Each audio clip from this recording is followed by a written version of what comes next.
I've said many times that if you get to be 65 or 70 and later, and the people that you want to have love you actually do love you, you're a success. I've never seen anybody that reaches that age. I mean, I'm not talking about somebody that's in extreme poverty or pain or something, but I've never seen anybody that, if they have a lot of people that love them, that is other than happy. And I've seen some very, very wealthy people that they give testimonial dinners to and name schools after and everything. Nobody loves them, you know.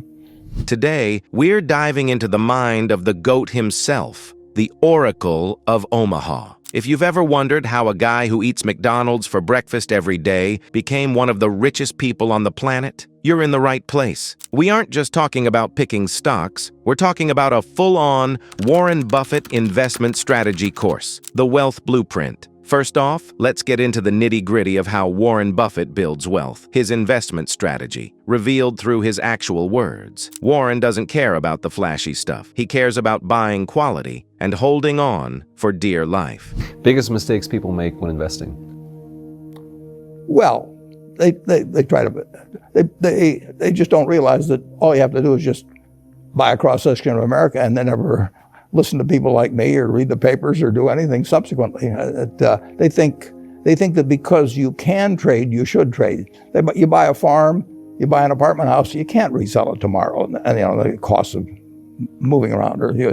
Now you get something handed to you, liquidity, you know, which is instant. You can sell, and the cost of doing it are pennies, you know, compared to other kinds of investment activity. So because they can so easily move around, they do move around, and moving around is not smarter than investing. People always ask if you need a fancy degree to do this. Warren's take? It depends on the person. He's the first to admit that being born at the right time and place and having the right mindset matters more than a diploma. It depends on the person, much more than it depends on the school. I mean, I wouldn't worry. Some people are going to get a lot out of advanced education, and some people are going to get very little. And I don't even think it's important that every person go to college at all. I mean, we have all kinds of jobs at 70 or so thousand a year, 80,000 a year, that college training is not of use. And I actually was not keen on going to college myself. Yeah, my dad kind of jollied me into it. He could get me to do anything. But if they'd had an SAT test in those days, he would have taken the test for me. But because I knew I could have a good time, and I liked investing, and I didn't really feel I could read the books. So I don't, you know, it's a big commitment to take 4 years, and the cost involved, and maybe the loans involved, and everything. And I think depending on what your interests are in life, I don't think it's for everybody. I think it's for a lot of people, but there ought to be a reason you're going. And I didn't really see much reason. My legacy is Berkshire. Do you feel like you've been lucky? Oh, I've been so lucky, it's unbelievable. Mm-hmm. Sure. Do you have regrets? Oh, well, everybody has regrets. Yeah, everybody has regrets.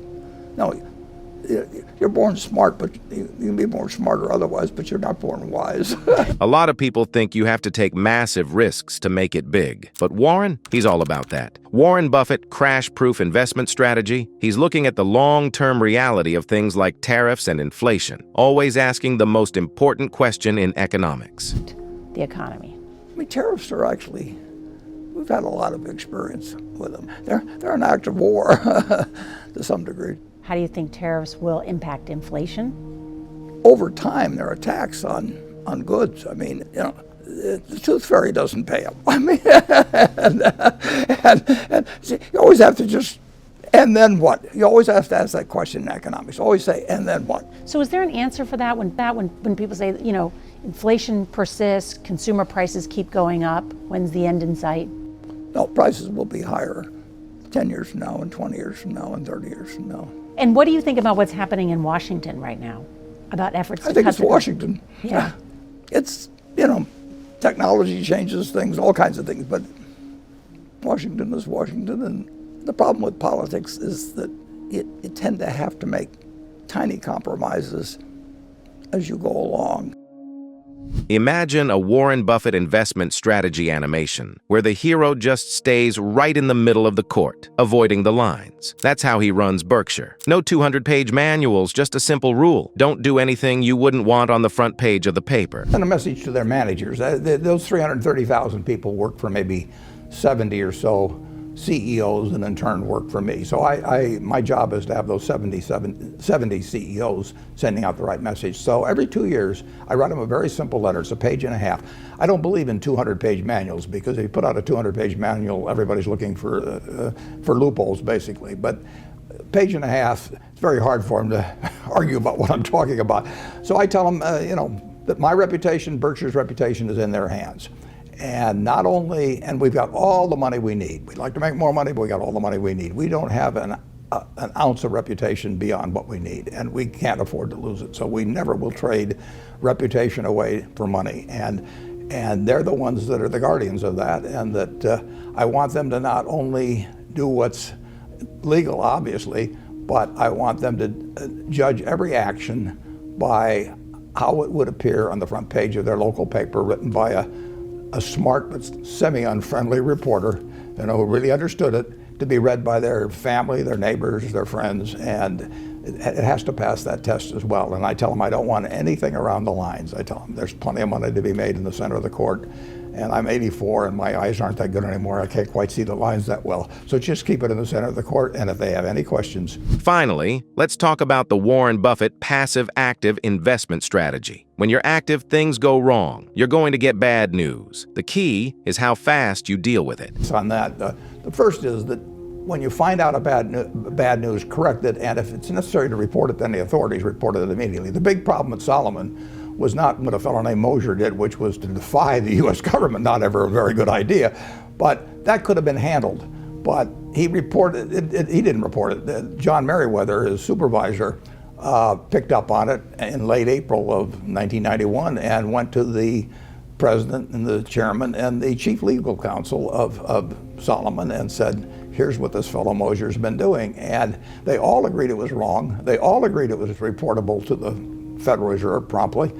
And unfortunately, nobody did anything. And then in the middle of May, Mosier went out and did it again. And now you got a terrible problem because you knew the guy was a bad actor a few weeks earlier and you hadn't reported it, and now that compounded there, and then you're in a real pickle. So when you find bad news, I say get it right, get it fast, get it out, get it over. And get it right is important. There wasn't any question that Mosier had done it there, but to get it fast and get it out, they missed on. And so deal with you're gonna get bad news. I mean, I got 330,000 people. I mean, I will guarantee you that probably dozens of them are doing something wrong right now. And I just hope I find out about it early, and the person below me finds out and lets me know if it's bad enough, and that they stop it.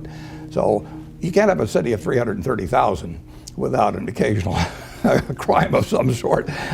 So it's going to happen, and you've got to do something about it fast when it does happen. Warren, how would you define true success?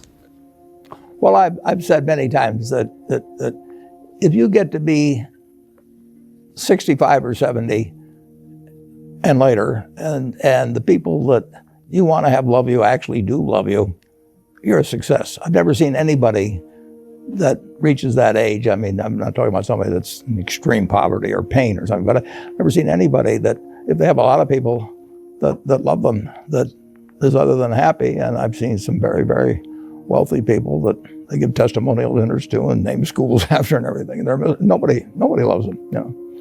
Their own kids would say, he's in the attic, he's in the attic. At the end of the day, all the money in the world doesn't matter if you aren't a success in the ways that actually count. That's the wisdom of Warren. If you want to build a life and a portfolio that actually lasts, stop chasing the hype and start playing the long game. If this deep dive helped you see things a bit clearer, do me a huge favor. Smash that like button like it's a bargain stock, and subscribe to the channel for more. Let's get wise together. See you in the next one.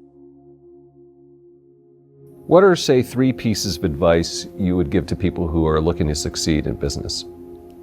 Well, by far the best investment you can make is in yourself. I mean, for example, communication skills. I tell the students that come that they're going to graduate schools and business, and they're learning all these complicated formulas and all that.